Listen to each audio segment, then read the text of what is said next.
Hello student, GS विशेष class में आपका स्वागत है। हम आज आपके लिए फिर से 50 महत्वपूर्ण क्वेश्चन का सेट लाए हैं जो आपके आगामी परीक्षाओं के लिए महत्वपूर्ण होंगे। तो आइए हम एक एक करके क्वेश्चंस को देखते हैं, साथ में उसका आंसर और एक्सप्लेनेशन भी देखते हैं।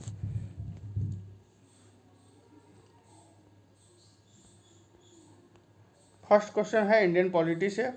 सर्वोच्च न्यायालय के अवकाश प्राप्त न्यायाधीश कहाँ वकालत कर सकते हैं?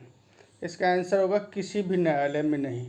सर्वोच्च न्यायालय के न्यायाधीश जो हैं अवकाश रिजाइन के बाद, जो उनका रिटायरमेंट के बाद या रिजाइन के बाद, वो कहीं भी न्यायालय में, भारत के किसी भी न्यायालय में वकालत नहीं कर सकते हैं। हाई कोर्ट के कर सकते हैं, हाई कोर्ट के, अन्य हाई कोर्ट में या सुप्रीम कोर्ट में, लेकिन सुप्रीम कोर्ट के न्यायाधीश जो है कहीं भी नहीं कर सकते हैं। नेक्स्ट क्वेश्चन है इंडियन पॉलिटी से ही है। भारत में वित्तीय आपातकाल की घोषणा अभी तक कितनी बार की गई है?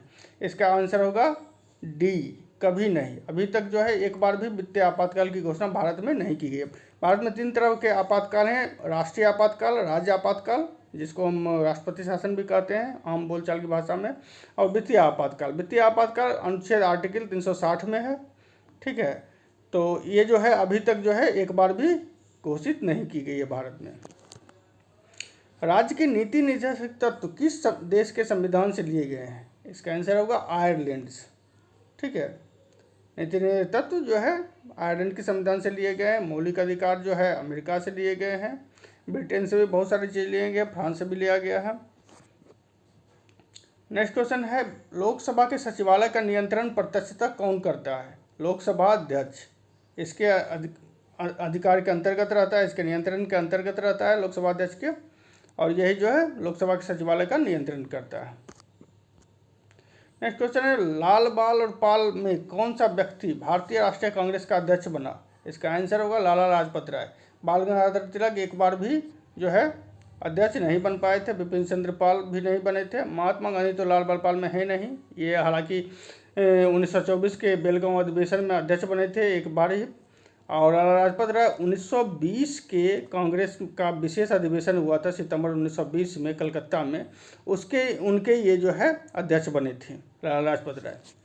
नेक्स्ट क्वेश्चन है मॉडर्न इंडियन हिस्ट्री से किस भारतीय नेता ने लंदन में प्रथम गोलमेज कॉन्फ्रेंस में हिस्सा लिया था? इसका आंसर होगा मौलाना मोहम्मद अली। देखिए, मौलाना अबुल कलाम आज़ाद, महात्मा गांधी और जवाहरलाल नेहरू ये तीनों कांग्रेस से थे, और कांग्रेस ने प्रथम गोलमेज सम्मेलन में भाग नहीं लिया था। कांग्रेस ने सिर्फ द्वितीय गोलमेज सम्मेलन में भाग लिया था। ठीक है, तो मौलाना मोहम्मद अली जो है भाग लिए थे। ये मुस्लिम लीग के सदस्य थे और इन्होंने प्रथम गोलमेज सम्मेलन में भाग लिया। और अगर 3 गोलमेज सम्मेलन हुए थे, अगर ये पूछे कि तीनों गोलमेज सम्मेलन में किस व्यक्ति ने भाग लिया था, तो उसका आंसर होगा doctor Bhimrao Ambedkar. Next question है निम्न में से कौन सा सबसे प्राचीन वाद्य यंत्र है? इसका आंसर होगा बीना। ठीक है, एलोरा गुफाओं का निर्माण किस वंश के शासनकाल में हुआ था? इसका आंसर होगा राष्ट्रकूट। राष्ट्रकूट शासकों ने जो है एलोरा गुफाओं का निर्माण किया था, जिसमें जो है हिंदू, बौद्ध, जैन तीनों जो है धर्म से जुड़े हुए चित्रकारियाँ की गई थी। ठीक है, नेक्स्ट क्वेश्चन है किस सुल्तान ने फलों की गुणवत्ता सुधारने के लिए उपाय किए? इसका आंसर होगा फिरोज शाह तुगलक। फिरोज शाह तुगलक ने जो है 1200 फलों के बगीचे लगवाए थे, 1200। ठीक है, और उसने जो है फलों की गुणवत्ता सुधारने के लिए कई प्रयास भी किए थे। किस मुगल शासक का वास्तविक नाम अली गौहर था? इसका आंसर होगा शाह आलम द्वितीय। देखिए, शाह आलम द्वितीय का वास्तविक नाम जो था अली गौहर था। मोहम्मद शाह प्रथम का जो प्रथम, या मोहम्मद शाह रंगीला भी कहते हैं इसको, रोशन अख्तर था। बहादुर शाह द्वितीय का जो वास्तविक नाम था अबुल जफ़र था, जिनको हम बहादुर शाह जफ़र भी कहते हैं। और बहादुर शाह प्रथम का जो नाम था मुअज्जम था। नेक्स्ट क्वेश्चन है किसने सोमपुर महाविहार का निर्माण कराया था? इसका आंसर होगा देवपाल। सोमपुर महाविहार का निर्माण किसने कराया था? देवपाल शासक देवपाल ने कराया था। नालंदा महाविहार जो है कुमारगुप्त प्रथम ने कराया था। विक्रमशिला धर्मपाल ने करवाया था। ठीक है, कौन बुद्ध के जीवन काल में ही संघ प्रमुख होना चाहता था? इसका आंसर होगा देवदत्त। देवदत्त एक्चुअली बुद्ध के चचेरे भाई थे और वो चाहते थे कि जो हम बुद्ध के जीवन काल में ही संघ प्रमुख बन जाए। इसके लिए उन्होंने कई बार बुद्ध पे जानलेवा हमला भी करवाया था। नेक्स्ट क्वेश्चन है आदि शंकर जो बाद में शंकराचार्य बने का जन्म कहाँ हुआ था? इसका आंसर है केरल। केरल के कलादी में जो है शंकराचार्य का जन्म हुआ था। इन्होंने भारत के चारों कोनों पे, उत्तर दक्षिण पश्चिम पूरब में जो है चारों कोनों पे जो है मठ बनवाए हैं। ठीक है, तो केरल में शंकराचार्य का जन्म हुआ था।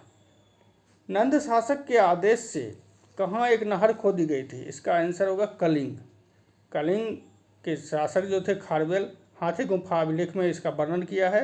नंद शासक महाप्रभु नंद ने जो है कलिंग में एक नहर खुदवाई थी। किस मुगल बादशाह को वजीर गाजुद्दीन ने दिल्ली में दाखिल नहीं होने दिया था? इसका आंसर होगा शाह आलम द्वितीय। शाह आलम द्वितीय के को जो है वजीर गाजुद्दीन ने दिल्ली में दाखिल नहीं होने दिया था। बिहार में 1857 ईस्वी के विद्रोह के दौरान, ये बिहार स्पेशल है, बिहार में 1857 ईस्वी के विद्रोह के दौरान कुछ जिलों के सैनिकों को हटा लिया गया। उन जिलों का सही क्रम क्या है? इसका आंसर होगा शाहाबाद, पटना और बिहार शरीफ। ठीक है, गीत गोविंद के रचयिता जो हैं, गीतकार जो हैं जयदेव, किसकी सभा को अलंकृत करते थे? इसका आंसर होगा लक्ष्मण सेन। सेन वंश का शासक था लक्ष्मण सेन, इसने लक्ष्मण संवत भी चलाया था। इसके दरबार में जो है पवन दूत के लेखक थे धोई। ठीक है, और ब्राह्मण सर्वस्व के लेखक जो थे हलायुध, ये भी रहते थे, और जयदेव भी रहते थे इनके दरबार में। तो इसका आंसर होगा लक्ष्मण सेन। सिंधु घाटी सभ्यता का पत्तन नगर कौन सा था? इसका आंसर होगा लोथल। लोथल जो है गुजरात के भोगबा नदी के किनारे में है। लोथल गुजरात में भोगबा नदी के किनारे है, और ये विश्व का प्राचीनतम गोदीबारा या बंदरगाह कहलाता है लोथल को। नेक्स्ट क्वेश्चन है कनिष्क ने पाटलिपुत्र में किस बौद्ध विद्वान को अपने दरबार में आश्रय दिया था? इसका आंसर होगा अश्वघोष। ये चतुर्थ बौद्ध संगीति का जो है उपाध्यक्ष भी था। कनिष्क जो कश्मीर के कुंडलवन में हुआ था उसका उपाध्यक्ष भी बना था। शेर खां के पिता हसन खां सूर जागीरदार थे, कहाँ के? सासाराम के। सोमनाथ मंदिर को लूटकर जाते समय महमूद गजनवी पर किसने आक्रमण किया था? जाटों ने 1025 ईस्वी में। ठीक है, महमूद गजनवी ने सोमनाथ पर आक्रमण किया था, और जब वो धन लूट के जा रहा था तो पंजाब में जो है जाटों ने महमूद गजनवी पर आक्रमण कर दिया था। कौन भारतीय राष्ट्रीय कांग्रेस के स्थापना अधिवेशन में उपस्थित नहीं थे? देखिए, जी.एस. अय्यर, दादाभाई नौरोजी, जस्टिस राणा, ये सभी उपस्थित थे। सुरेंद्र नाथ बनर्जी उपस्थित नहीं थे, क्योंकि जो है वहाँ पे जो है कलकत्ता में ये इंडियन एसोसिएशन का अधिवेशन हो रहा था, उसकी अध्यक्षता कर रहे थे सुरेंद्र नाथ बनर्जी। निम्न में से कौन चटगांव विद्रोह का नेता था? सूर्यसेन। इन्होंने इंडियन रिपब्लिक आर्मी की स्थापना भी की थी सूर्यसेन ने। ठीक है, तो 1933 में यह हुआ था चटगांव विद्रोह। इनमें से कौन से अधिकतर भारतीय संविधान के अनुच्छेद 32 के अंतर्गत प्रवर्तित किए जा सकते हैं? इसका आंसर होगा मौलिक अधिकार। अनुच्छेद 32 के अंतर्गत संवैधानिक उपचारों का अधिकार है, जिसके तहत हम सुप्रीम कोर्ट में जा सकते हैं, और इसके तहत जो है सिर्फ मौलिक अधिकारों को ही हम प्रवर्तित करा सकते हैं। यही अधिकार जो है अनुच्छेद 226 के अंतर्गत हाईकोर्ट को दिया गया है, और उसमें जो है मौलिक अधिकार के साथ साथ और भी कोई भी अधिकार जो है उसके साथ प्रवर्तित किया जा सकता है। भुवनेश्वर तथा पुरी के मंदिर किस शैली में है? यह है नागर शैली में। ठीक है, भुवनेश्वर तथा पुरी के मंदिर किस शैली में है? नागर। देखिए, कला का तीन शैली है, नागर शैली, द्रविड़ शैली, बेसर शैली। ठीक है, तो ये जो है भुवनेश्वर तथा पुरी के मंदिर नागर शैली में है। भारत एक गणतंत्र है, इसका क्या अर्थ है? इसका अर्थ यही है कि भारत में वंशानुगत शासक नहीं है। मतलब जो है भारत का जो राष्ट्राध्यक्ष होता है, जैसे कि भारत का राष्ट्राध्यक्ष राष्ट्रपति होता है, तो राष्ट्रपति का प्रत्येक 5 साल पे चुनाव होता है, कोई वंशानुगत शासक नहीं है। जैसे कि ब्रिटेन जो है राजतंत्र है, संवैधानिक राजतंत्र है, तो वहाँ जो है गणतंत्र नहीं है, तो वहाँ पे जो है शासक जो है राष्ट्राध्यक्ष जो होते हैं वो वंशानुगत होते हैं, जैसे ब्रिटेन की महारानी, ब्रिटेन के राजा। ठीक है,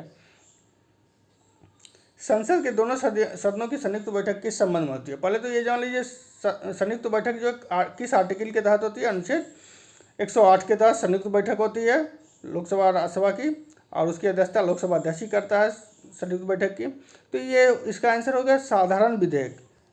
ठीक है, साधारण विधेयक पे जो है संयुक्त बैठक होती है, ठीक है। वे जीव जो विभिन्न भोज्य पदार्थों को ठोस या तरल अवस्था में ग्रहण करते हैं, ये जनरल साइंस से क्वेश्चन है, ठीक है। वे जीव जो विभिन्न भोज्य पदार्थों को ठोस या तरल अवस्था में ग्रहण करते हैं क्या कहलाते हैं? प्राणी संभोजी, ठीक है, उसको क्या कहते हैं? प्राणी संभोजी।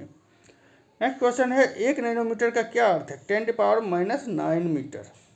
नैनोमीटर, 1 नैनोमीटर में कितना होता है? 10⁻⁹ मीटर। पाचन में क्या होता है? देखिए, भोजन के बड़े कण छोटे कणों में टूटते हैं। अघुलनशील भोजन के कण घुलनशील घटकों में टूटते हैं। मंड अर्थात स्टार्च अमीनो एसिड में चेंज होता है, बदलता है।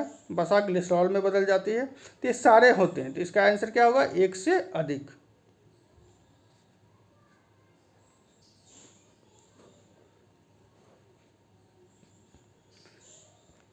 नेक्स्ट क्वेश्चन है पादपों में जिंक की आवश्यकता क्यों होती है? ठीक है, क्योंकि ये निम्न को सक्रिय, ये पर्णहरित को सक्रिय करने में जो है, पर्णहरित जो है प्रकाश संश्लेषण में भाग लेता है, ठीक है। तो ये इसको सक्रिय करने के लिए जिंक की आवश्यकता होती है।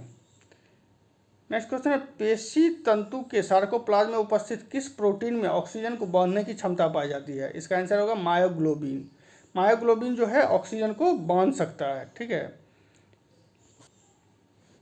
झिल्ली युक्त कोशिकीय अंगक हैं। देखिए, इसमें राइबोसोम जो है झिल्ली युक्त नहीं है, ठीक है, और सब जो है झिल्ली युक्त है। तो जिस ऑप्शन में राइबोसोम होगा वो नहीं होगा। जैसे कि ए है, ए में भी राइबोसोम है, बी में भी है, सी में भी है। तो जिसमें राइबोसोम नहीं है, लाइसोसोम, गोल्गी और माइटोकॉन्ड्रिया, ये सब जो है मेम्ब्रेन, इन सब में मेम्ब्रेन रहता है, ठीक है, झिल्ली रहता है, झिल्ली युक्त होते हैं ये सब। तो ये आंसर होगा इसका डी हो जाएगा। निम्नलिखित में से कौन सा एक पदार्थ प्राकृतिक बहुलक है? ठीक है, तो देखिए प्रोटीन और सेल्यूलोज ये जो है प्राकृतिक बहुलक है। रेयोन जो है ये कृत्रिम है, पॉलीथीन भी कृत्रिम बहुलक है। तो इसका आंसर हो जाएगा 1 से अधिक, प्रोटीन और सेल्यूलोज। स्वर्ण की शुद्धता कैरेट में व्यक्त की जाती है। स्वर्ण का शुद्धतम रूप क्या होता है? 24 कैरेट, ठीक है, हम बोलते भी हैं 24 कैरेट गोल्ड है। पेयजल के लिए पीएच की वांछनीय सीमा क्या है? देखिए, पेयजल जो है उदासीन होता है, उसका 7 पीएच होता है। लेकिन अगर पूछे वांछनीय सीमा तो 6.5 से 8.5 तक हम पानी को पी सकते हैं, वो ज़्यादा नुकसानदायक नहीं हो सकता है। 6.5 से 8.5 तक पीएच वैल्यू जिसका रहे। इनमें से कौन सी गैस ज्वलनशील है? तो इसका आंसर होगा हाइड्रोजन। देखिए, ऑक्सीजन जो है जलने में सहायता करती है, ज्वलनशील नहीं है, लेकिन हाइड्रोजन खुद जो है स्वयं जलती है, ठीक है। जैसे कि पेट्रोल डीजल वगैरह जलते हैं और वो ऊर्जा प्रदान करते हैं, उसी तरह हाइड्रोजन जो है, अभी दुनिया भर के वैज्ञानिक लगे हुए हैं नवीकरणीय ऊर्जा के स्रोत के रूप में हाइड्रोजन के बारे में, ठीक है। तो जो है हाइड्रोजन जो है गैस ज्वलनशील है।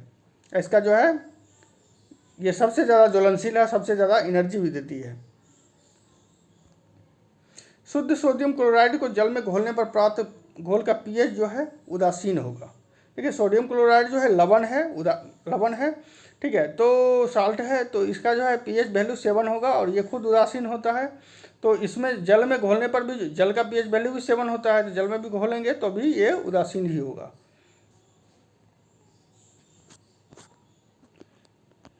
क्वेश्चन, कौन सी एक सदिश राशि है? इसका आंसर होगा संवेग।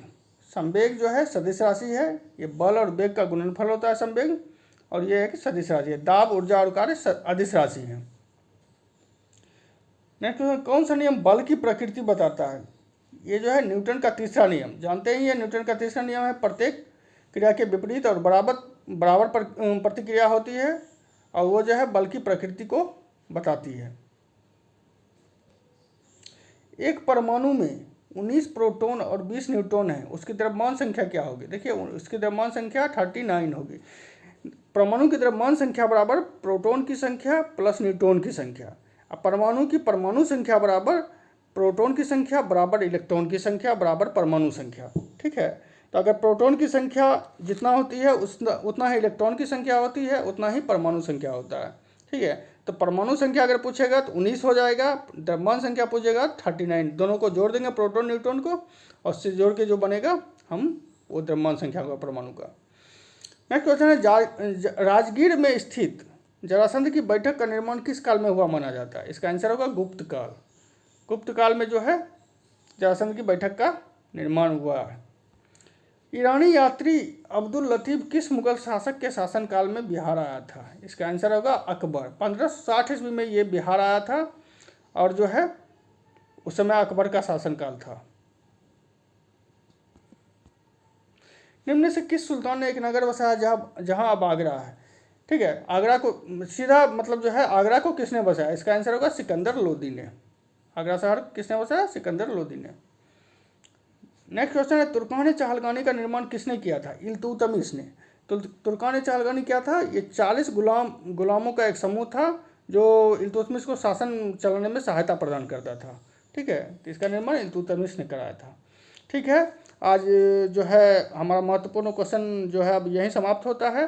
फिर हम कल लाएंगे 50 महत्वपूर्ण क्वेश्चन आपके लिए लेके आएंगे। और जो है हमें जो है कमेंट बॉक्स में अपना सुझाव देते रहें और बताते रहें। कहीं कोई त्रुटि है या कोई क्वेश्चन पूछना चाहते हैं तो आप बेशक बता सकते हैं। धन्यवाद।